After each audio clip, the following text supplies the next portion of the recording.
Yes. Good morning. Happy Monday and all of the above. Happy Mondays. Good band, by the way. Definitely a good band. What's up, everybody? And we are live on the YouTube. Spectacular. Spectacular. Happy Monday. It's President's Day. I'm sure you all have a lot of plans. I'm sure that for President's Day, you are all thinking ahead. And you're all like, man, we should probably send a bouquet to all the living presidents. Of course, we should probably we should make a shrine. Really, we should probably make a shrine to all the past presidents, especially the more recent ones. They really knocked it out of the park.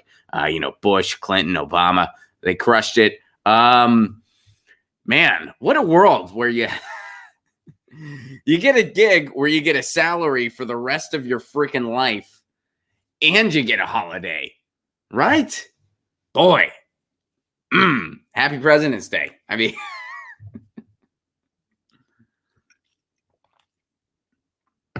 seriously, though, send them all a prayer. Anyway, happy Monday. Happy good afternoon, good evening, good future. If you're coming at us from the future in Australia or somewhere like that, how's the future? Is everything okay?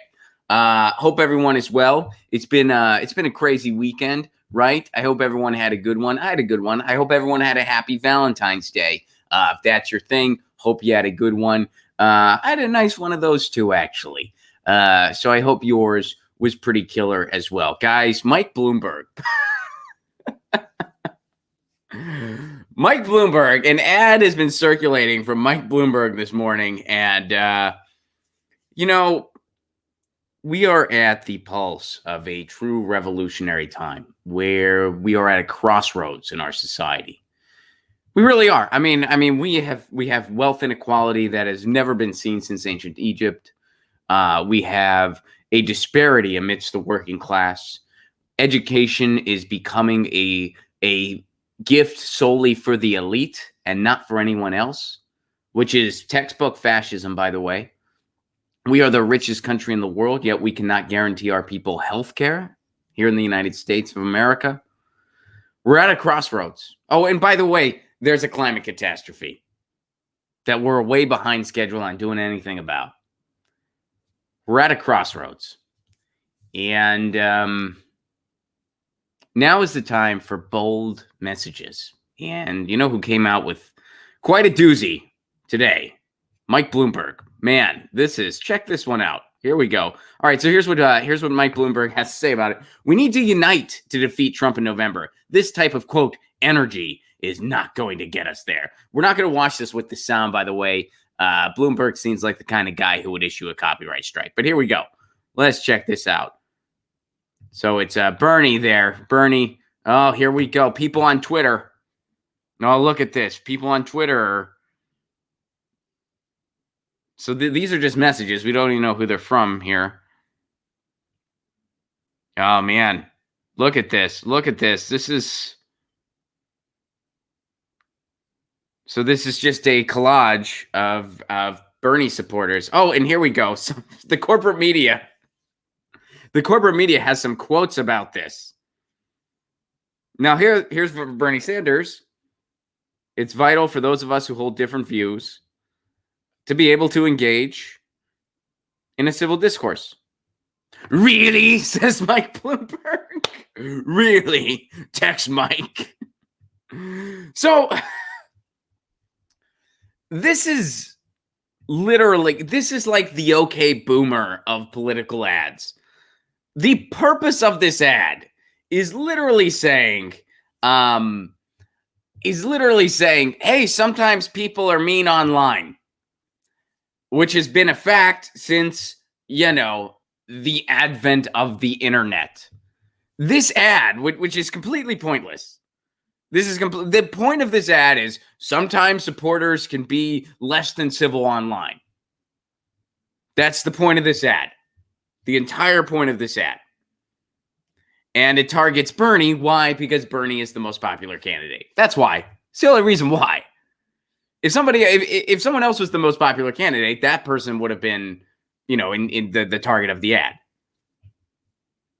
This is what happens when you have no restriction on money in politics, if we actually had the public financing of all elections and no corporate money in politics, no big money in politics, ads like this wouldn't exist. Why? Because you wouldn't have the time or resources or finances to put out an ad where the entire point is literally sometimes people can be less than civil online.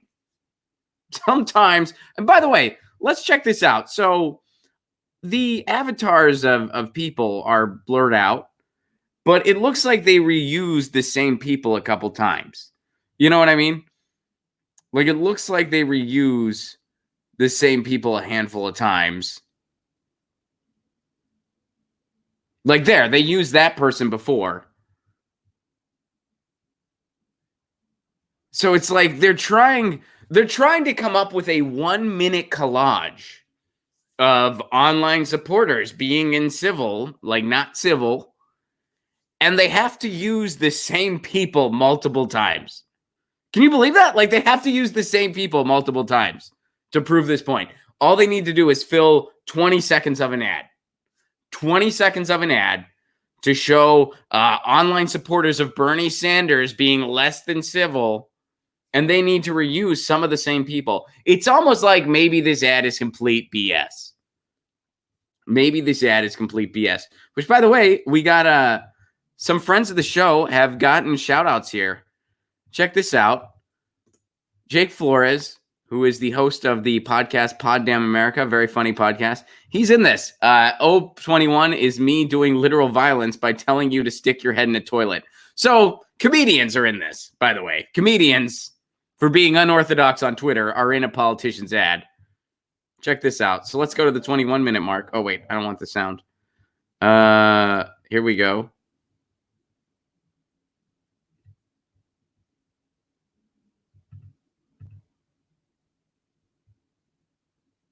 Why won't it let me? All right, whatever. I guess we just got to watch it. I'll try to stop it at the 21 second mark. So there it goes. Some of the same people.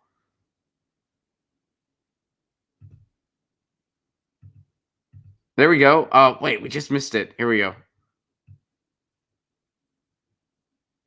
If you had said the word Bernie bro on this website in the last 4 years and you give one red sent to this sexist, racist Mike Bloomberg mother effer, you should just stick your head in the toilet and log off. And Mike Bloomberg's like, oh, man. This is such a dumb ad. This ad, first of all, you could make this about any candidate, first of all, who has run in the history of ever. You could do this about anyone. You could do this about Warren supporters. You could do this about Yang supporters. You could do this about Tulsi supporters. You could do this about Bernie supporters, sure. You can do this about Trump supporters. You can do this about Mike Bloomberg supporters. You could even do this about Joe Biden supporters. I'm sure some of them, if pudding isn't served in the nursing home, they get cranky. You can do this about Pete Buttigieg supporters. All 5 of them. You can do this about any supporters, anytime. Why? Because the internet is a big place. And sometimes people are rude on the internet. Sometimes people are less than civil on the internet. Why? Because it's anonymous. You're behind a keyboard. You don't see the face of the other person. There have been studies about this. There have been studies after study on people's behavior online. This is such a pointless ad. Sometimes people aren't nice online. And let's not forget, tone policing is the last refuge of people who have no ideas of their own. People who have no ideas of their own resort to tone policing when they have no rebuttal, when they have no refute. Now that's not saying give people a license to just be jerks all the time. That's not what I'm saying. You know, there is something to be said to like actually discuss issues instead of just shouting at each other. Sure, I'm for that. But, you know, when all you can do is tone police random supporters online and then try to just link that directly to Bernie. What a dumb ad. And in our time, that's all you have to say. That's all you have to say. Look at all the issues plaguing our society right now. We have a homelessness crisis. And hey, Bloomberg's in New York City. He should know a thing or two about that. People are working 2 and 3 jobs to survive. A climate catastrophe is upon us. Our elections are far from free and fair.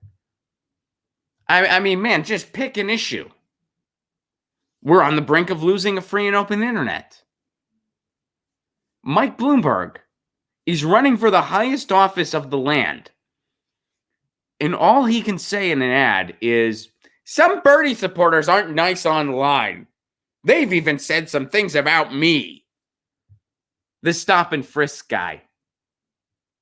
The guy who recently, audio of him from 2015, where he said that black people should have less rights than white people. And yes, that is what he said. He justified stop and frisk by saying, hey, look at the statistics. Black people are the ones committing crimes. So you got to stop them and frisk them to find the guns.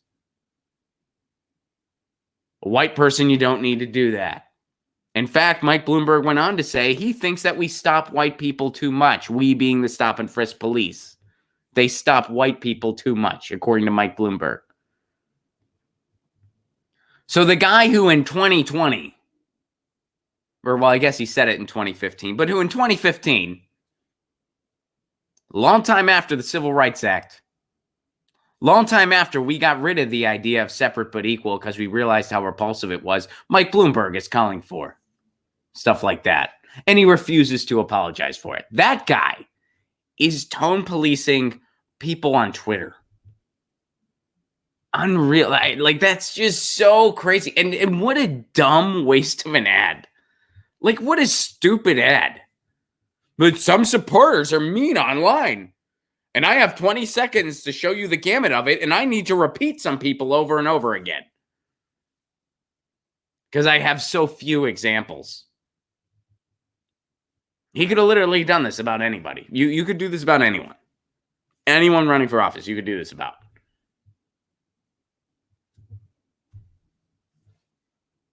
And this is what Mike Bloomberg's. This is what happens when you're a billionaire. You put out an ad like this and you think it's a productive use of time. You think it's a good use of time. Mike Bloomberg. Tone policing. Our civilization is crumbling. And he's tone policing. He would be tone police. Miami could be sinking underwater in front of our very eyes. And he'd be like, somebody was mean to me on Twitter. That's a narcissist, by the way. That's a full-blown narcissist. Anyway, first of all, you have to have a little bit of narcissism to run for president. Let's be honest. That's just the reality. A little bit. But man, you got it to the full-blown nth degree. If you're thinking about what's a productive ad to have right now, and you think, let's talk about how Bernie supporters have been mean to me online. Let's do a thing about that. Really, you don't want to. What about some of your plans? What plans? Yeah, that's the problem. You don't have any plans. Bernie bros. Mike Bloomberg. Which, by the way, going on the theme of, guess it's just Bernie bros. This happened to a Bernie supporter recently. Savage Joy, friend of the show. We had her on the show recently. She was interviewed by New Wave Vader. She was out in Iowa, campaigning for Bernie, and now she's back in Pennsylvania. And this happened to her.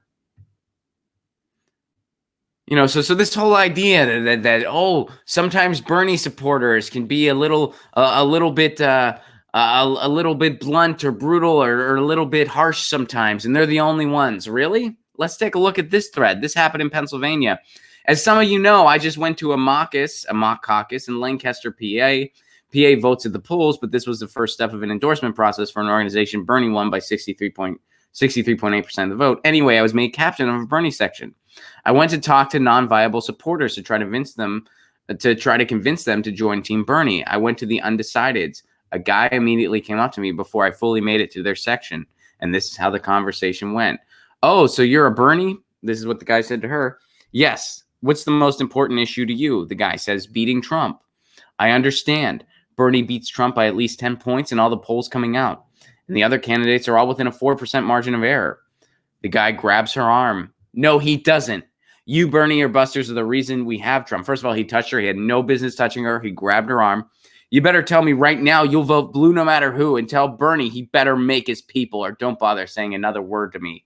Sir, voting is a personal choice. I am focusing on getting Bernie elected in the primaries. He grabs her arm again, even tighter, proceeds to get in her face and yell, "Please get off of me," she says. "Well, you're making me so mad and you're lying to me and you won't give me an answer." Then he turns and walks away. Savage Joy was shaking. A woman came up to her and said she's a counselor, asked if she wanted to talk. So, turns out even undecided voters can be jerks. And by the way, this wasn't just some meme online. This was somebody physically assaulting another person. That's what this was. And this wasn't a Bernie supporter doing it. This was somebody doing that to a Bernie supporter. And Mike Bloomberg, who, by the way, has no idea what it's like to volunteer your time for a candidate because you want to be able to go to a doctor. The way so many people are experiencing this in the country. I mean, I just caucused. I just canvassed for Bernie yesterday. That was the first time I ever got involved with a presidential campaign since 2008 when I did some volunteering for Dennis Kucinich.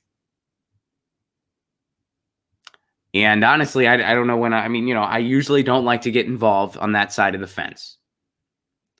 But, I think what we're facing right now is very important. And I decided I wanted to canvass for Bernie. And I'm glad I did. It was a good experience. And, so many people, they're like, I'm facing crippling student loan debt. I don't have health care. One of the women there, she was a doctor. She had a shirt on that said "Doctors for Bernie," because she sees how corrupt our healthcare system is, and Bernie wants to do something about it. And these are people volunteering their time in many cases. These are people, trying to talk to people, telling them why it's important for a Bernie Sanders presidency. And Mike Bloomberg, a billionaire, completely disconnected from regular people.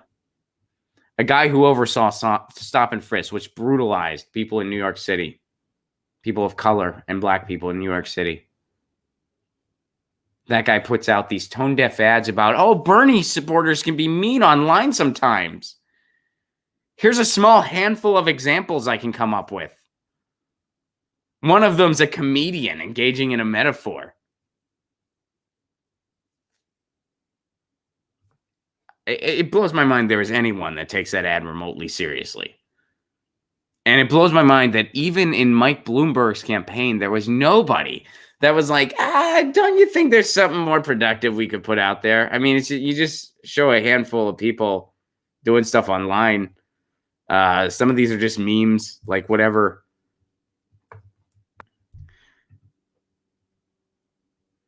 So there you go.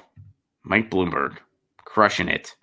Now, fortunately, you guys know that Iowa was a little bit of a circus. Iowa was definitely a circus, and the results still aren't necessarily genuine.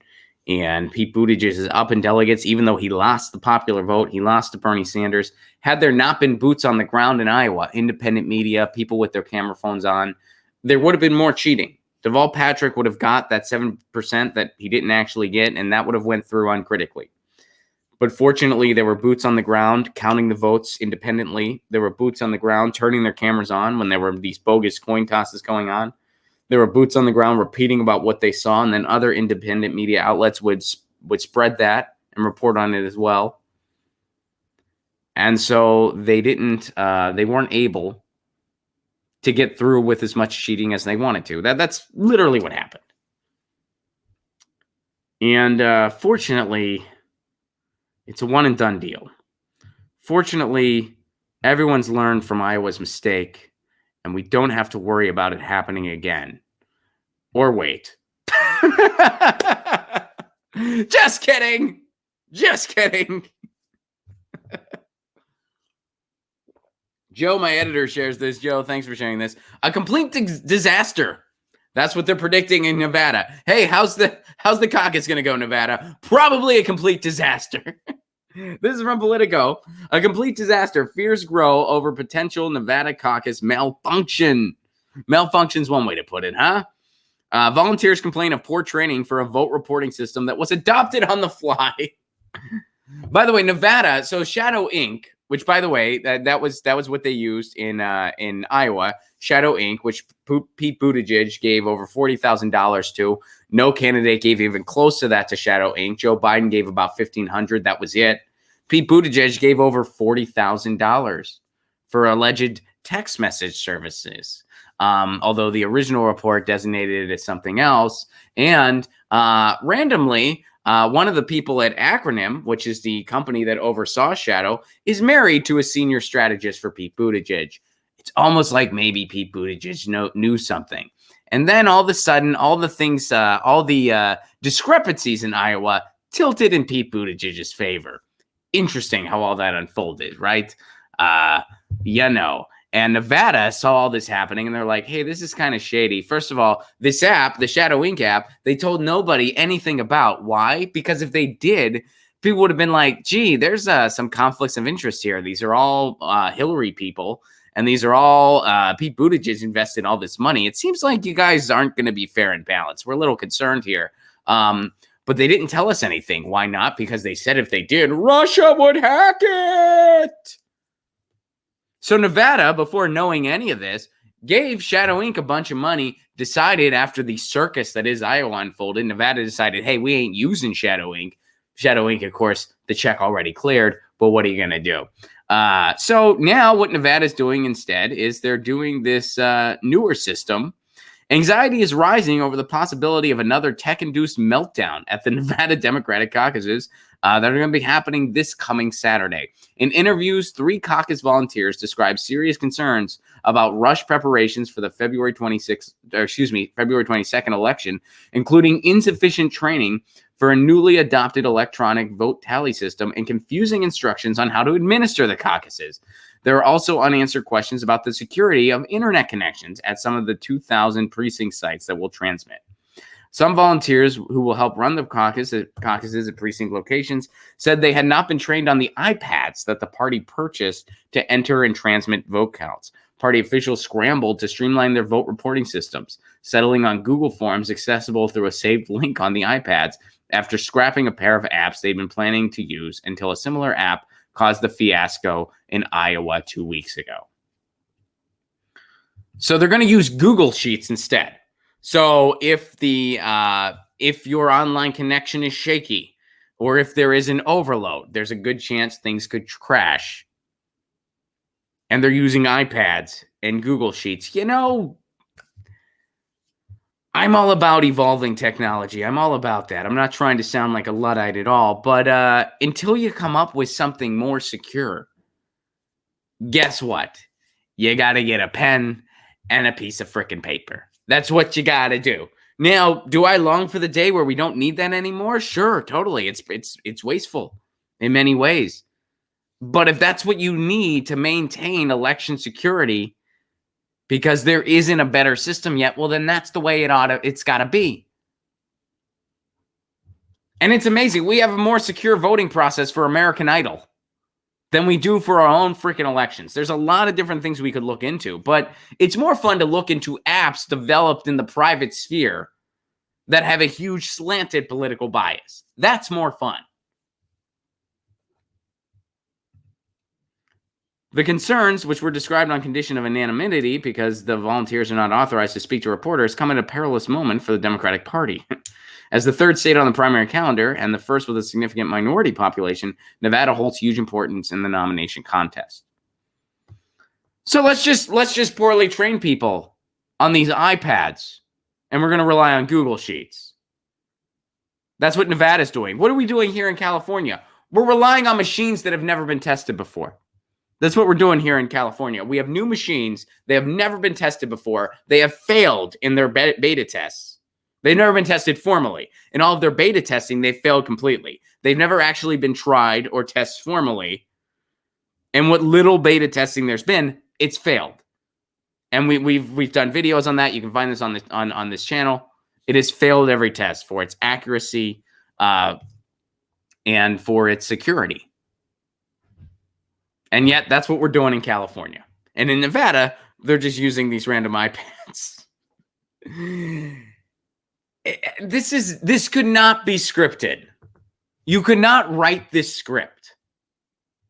If you wrote this and said, yeah, this is an election in the United, people wouldn't, they'd be like, this is too over the top. Come on. This is too over the top. Nevada, how do you feel about your caucus? It might be a complete disaster. Not a lot of confidence here. Might be a complete disaster. If you're in Nevada and you're going to caucus, have your camera phone ready. That's the only lesson we can take, and that's the only way we can prepare. Have your camera phone ready. Same goes for California. Same goes for anywhere. Have your camera phone ready. Be ready to take footage of what you see. Because if it wasn't for people taking footage of that person deliberately trying to cheat in a coin toss, we wouldn't have known about it. If it wasn't for people reporting on what they saw at these caucus events in Iowa, we wouldn't have known about it. So be ready. That's all. The shenanigans are going to happen. It's guaranteed. So you got to be ready. You got to be ready. That's all we can do. So Nevada. Feeling confident, Nevada? No, we're thinking complete disaster. It might be a complete disaster. It might be a small disaster. It might, we're not feeling great. I think this is the main point. We're not feeling great.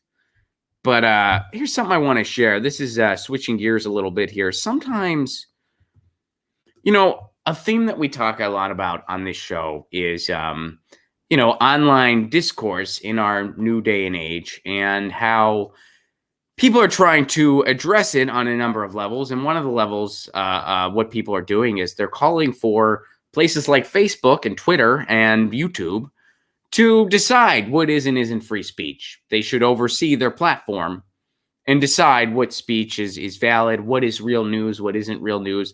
And these are entities that are completely unqualified to do that. Facebook has no business deciding what is and isn't real news, deciding what is and isn't free speech. Same with YouTube, same with Twitter, same with like it's just not in their wheelhouse. They're just not qualified to do that. Who is qualified to do that? Well, constitutional lawyers, free speech professionals. That's who. So the solution for all this is that things like Twitter and Facebook need to be made public utilities with public oversight, just like a real physical town square, where free speech laws apply and contemporary standards apply. And sometimes someone really nails that theme in a way where you're like, damn, I wish I wrote that. And that happened this morning over on the Twitter. And this is from Evan Greer. Now, full disclaimer, Evan Greer is a musician. She's great. You should check out her album, her newest album. It's She, Her, They, Them. Fantastic album. But also, she's the deputy director of Fight for the Future. I'm a big fan of Fight for the Future. I've collaborated with Fight for the Future on a net neutrality campaign and on a banned facial recognition campaign. So I'm friends with Fight for the Future. I think very highly of them. I've been a fan of their organization for years. I was thrilled at the idea of collaborating with them, and I hope to collaborate with them again in the future. So just letting you know, that's where I'm coming from. And of course, I know Evan, but man, she nailed it. Check this out. I've come to realize that people and organizations who have never faced any form of state repression for their activism, i.e. infiltration, violence, raids, arrests, etc., are much more likely to call for censorship and surveillance as solutions to societal problems. And solutions is, of course, in quotes. I guess once you've had the FBI knock on your door, or had your political prisoner support fundraiser kicked off PayPal, or seen nonviolent activists charged with terrorism based solely on their speech, you become a lot less trusting of institutions and leery of giving them more power. There are more and more people who consider themselves progressives or even leftists who are calling for things like more funding for the FBI as a response to white supremacist violence, or who want Facebook and Twitter to engage in more aggressive censorship moderation. On a deeply personal level, I will never understand the implicit trust in authoritarian structures required to hold these positions. Man, she nailed it.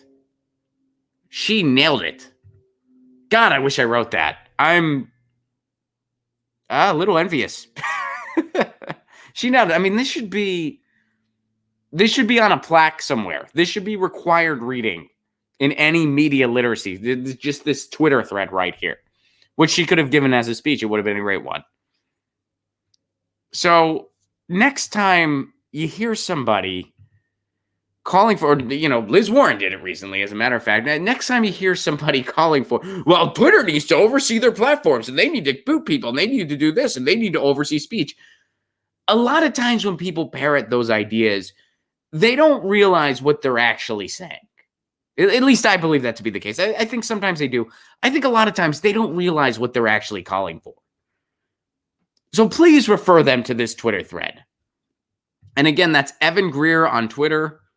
That's at Evan_Greer, Greer. She's a fantastic musician and doing great work with Fight for the Future. And man, that nails it. That thread just nails it. And she put it better than I could ever hope to be able to. So I'm sharing that. Sometimes you're just like, yeah, they nailed it. That's the best way that could possibly be put. She nailed it.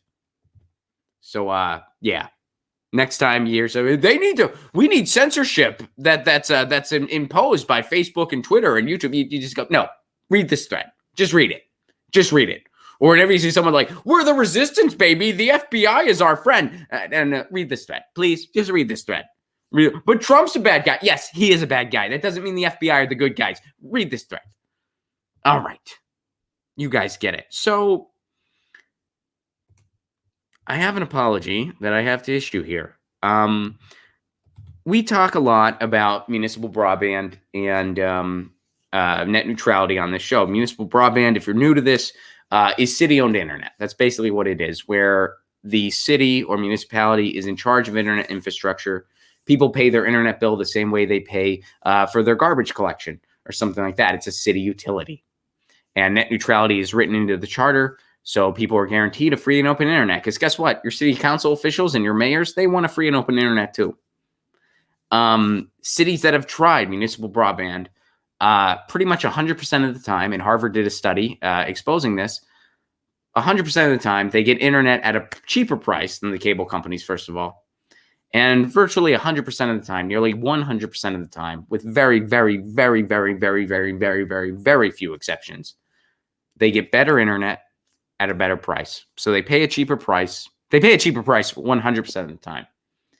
And nearly 100% of the time, they get better quality internet. The internet is faster and better and stronger. Now, there's a few projects that are still in their infancy stages, that are still developing, that are still somewhat underserved, where the speeds aren't quite as, well, they're pretty much neck and neck with the cable companies, but they may or may not necessarily be better. And I guess it depends on where you're at. But they're always at least neck and neck. They're always at least neck and neck. In most cases, in over 90% of cases, they're better. Because in reality, internet infrastructure isn't super unattainable. It really isn't. With all the different technology solutions we have, from dark fiber to the home, to mesh networks, to different types of connectivity. I mean, there's so many ways to different types of wireless solutions and super networks and super nodes and stuff like that. There's so many different ways to get internet infrastructure available for people at a speed that is decent. So here's another, for instance, of this. This story is a couple years old, but I think it's a really interesting thing to look at when you're talking about city-owned internet. And by the way, why do I need to give an apology? I need to give an apology because the person who shared this article, I forgot to credit you. You tweeted this article at me a couple days ago. It has gotten lost in my in all my tweeting activity since then. And this morning I didn't have time to do an advanced search to try to find it. And I tweeted you back and I said I'll definitely be talking about this on Monday. And I'm really sorry, but I forgot. I thought I wrote it down here I have a little note card where I keep notes for the show. I thought I wrote it down. I didn't. So if you see this, please email me so I can credit you. But thank you for sharing this article. Mysterious anonymous person. Thank you very, very much. And even though this is a couple years old, this is really neat and pertinent to a show that talks about city-owned internet, which we do. Check this out. This happened in 2016. British farmers built a DIY broadband network with tractors and 2,000 miles of fiber optic cable. So there you go. A farmer with a tractor, they're digging for cable. And this happened out in the UK. So check this out. The internet has become indispensable in rural England. Farmers go online to access weather reports. Check, okay, blah, blah, blah. Last year, an industry measure estimated that nearly 80% of farms in the United Kingdom had access to the internet, 40% used them daily. Okay. However, some farmers are still off the grid due to connectivity woes. So, for example, this guy, Chris Conder's neighboring farm in Ray Village, Lancaster, could no longer access the internet provided by Lancaster University due to tall trees getting in the way. So as a fix, Conder took the matters in his own hand and pioneered a local DIY broadband service for the Loon Valley farm. She dug a trench with her tractor and laid down a kilometer of fiber optic cable to get them broadband service. Conder, who says she has no real farming experience and described herself as a hairdresser and a farmer's wife and grandmother of 7, was among those who founded B4RN, Broadband for the Rural North, pronounced barn. I just said north. What the hell's wrong with me? North, pronounced barn. In 2011, as a community initiative to bring self-installation fiber broadband to 8 parishes, the Ducks now run over 2,000 miles of cable, connecting nearly 40 parishes with internet speeds as high as 1 gigabit per second, well above the UK's average of 20.89 megabits per second. Barn has 14 paid staff members and volunteers. They lay down the ducking after getting farmers' permission to access their land and use their diggers and tractors to dig the trench. So this woman who had no direct farming experience was able to just get a tractor, dig a trench and then laying down the fiber lines. And now they enjoy high-speed internet, faster than the average in all of England. This project is funded by locals through a cooperative model. Households pay £150, which is the equivalent to $183, a connection fee, and monthly payments of $37 a month. They get higher speeds than the average in England. They pay $37 a month for it. Are you mad yet? You should be. I have a business account. I pay a lot more than $37 a month. A lot more. And I don't know if I have the same speeds as them. Man, 37, a one-time setup fee, which, by the way, Big Cable does that all the time. They have setup fees. They have all that stuff, too. I think I paid about, I think 150 is about what I paid. It might have actually been even more. $37 a month. Man. Oh, that should make you mad. That should make you mad. Interesting story. And person who shared that, please let me know so I can credit you. Please. I really want to credit you. So please let me know. Please let me know that. All right. So let me see what you guys are saying. And then we're going to have a special guest because it is Music Monday. You know it. It is Music Monday. But let me see what you guys are saying first. By the way, tour dates. I got them. San Francisco, California, February 29th. February 29th, San Francisco, California. Don't wait. Get your tickets. You know who's going to be saying a few words at that show? Shahid Buttar. Who is Shahid Buttar? He's taking on Nancy Pelosi in California's 12th district, and he's been gaining momentum. He has a chance. Shahid Buttar. Shahid Buttar. Shahid Buttar. And let's see. What else? So San Francisco, February 29th. Where else am I going? March, I'm going to Florida. March 12th, Orlando, Florida. March 13th, Tampa, Florida. March 14th, Coral Gables / Miami, Florida. Get your tickets now, ronplacone.com. April 9th, I'm going to be in Concord University. April 10th, I'll be in Pittsburgh, Pennsylvania. April 24th, Seattle, Washington. April 25th, Portland, Oregon.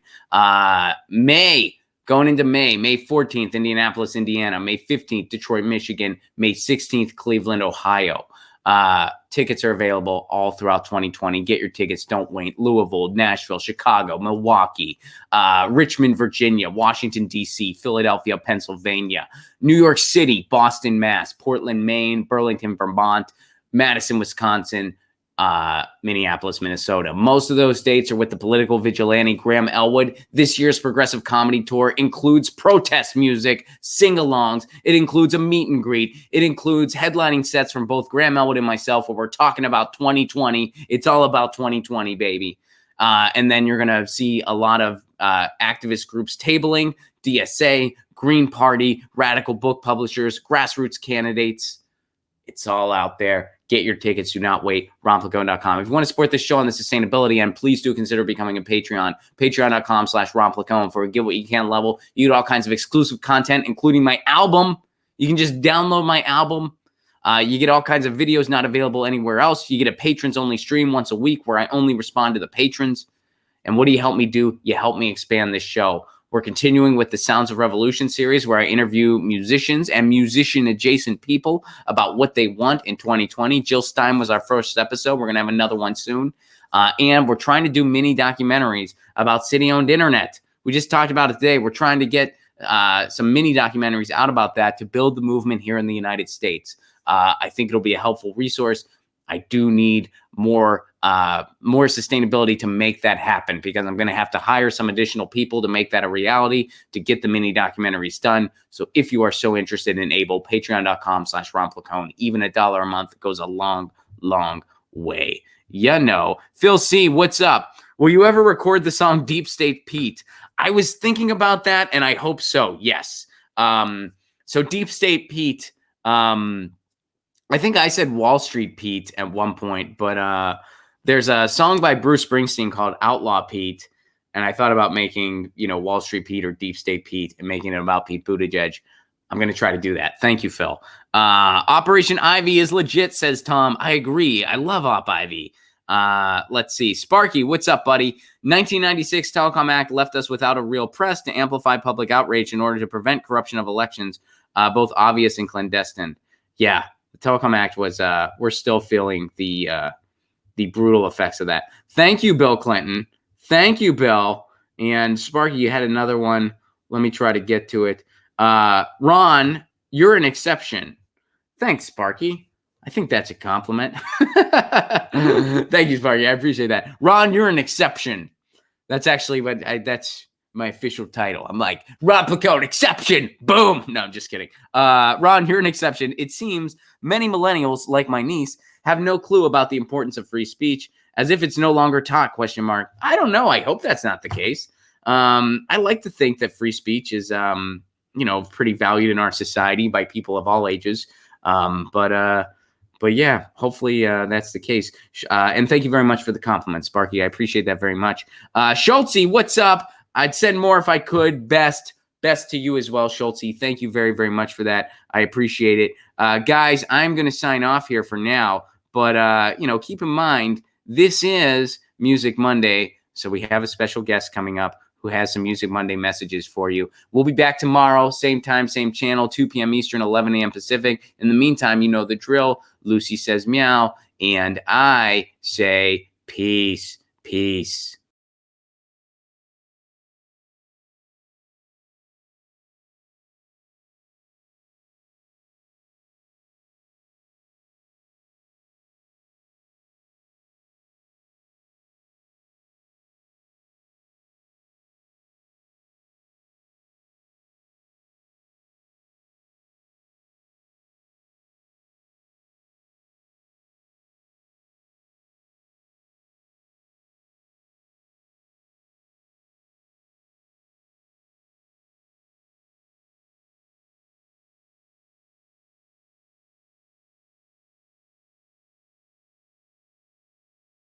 Hey guys, what's up? It's New Wave Vader. You know it. It's me. Yeah, it's Music Monday. It's my day. I hope everyone is well. I had a killer sesh with Iggy. We shredded. You guys know that I am on the scene with my band Galaxy Glam, and it's happening. So, by the way, you guys also know recently I got on board with Bernie Sanders. I'm supporting Bernie. I like what Bernie Sanders has to say. And if you're looking for a soundtrack to start, boom, I got it for you. Check this out. Here's a list of the musicians that support Bernie Sanders. Cinema and Life compiled this list. Shout out to Cinema and Life. So here we go. Rage Against the Machine. Now, I know that Rage is touring. I know they got back together. They're touring. I used to hang out with Zach and Tom back in the day. Again, I'm not a super political guy, but they were like, yeah, New Wave Vader, we're all about your scene. At one point, they approached me about joining the band. At the time, I was just trying to stay off the grid, so I didn't really embrace it. But I mean, I'll tell you what, Rolling Stone made a big deal about the Bulls on Parade guitar solo, and I actually had to write them. And I was like, bros at Rolling Stone. Okay, I shredded so hard, I lost my hand. And you have never given that guitar solo any love. Rolling Stone totally snubbed me, and I'm still a little bitter. I'm still a little bitter, but Rage Against the Machine is still a great band. That's not their fault. I don't begrudge them. So Rage Against the Machine, and of course Run the Jewels, who's touring with Rage Against the Machine, Killer Mike, also a big Bernie supporter. So shout out to them. I don't think they're on this list. System of a Down, White Stripes, Foo Fighters. Dave and I used to hang out a good bit. I was pretty tight with Kurt as well. That's kind of sad, but Pearl Jam, Red Hot Chili Peppers, me and Flea, also pretty tight. Fish. Jam bands never really did it for me, man. When you are New Wave Vader, you got to just shred. Also, I can't smoke pot. The stuff it does to all my machinery, kind of gnarly. Anyway, Simon and Garfunkel, Ariana Grande, Cardi B, T.I., Brother Ali, Lil Yachty, Miley Cyrus. Really? Cool. New Power Gen, Resident, Brandy Carlisle, and of course, Pussy Riot. There you go. That's just the beginning. Now, who is not on that list? Galaxy Glam is not on that list. And I believe the Strokes just did a show for Bernie as well. So, and I think Bon Iver did a show for Bernie. So there's definitely some more. And of course, Kim Gordon of Sonic Youth, which, by the way, I've been tight with Kim for years. But Kim Gordon of Sonic Youth has been canvassing for Bernie. So this is a pretty nice list, but it's definitely not the full list. And, there's a few other honorable mentions I gave. And of course, last but certainly not least, Galaxy freaking Glam. Galaxy Glam, baby. That's me and Iggy Pop. I don't know where Iggy's at politically, but I'm definitely for Bernie. New Wave Vader is for Bernie. All right. Vader says later.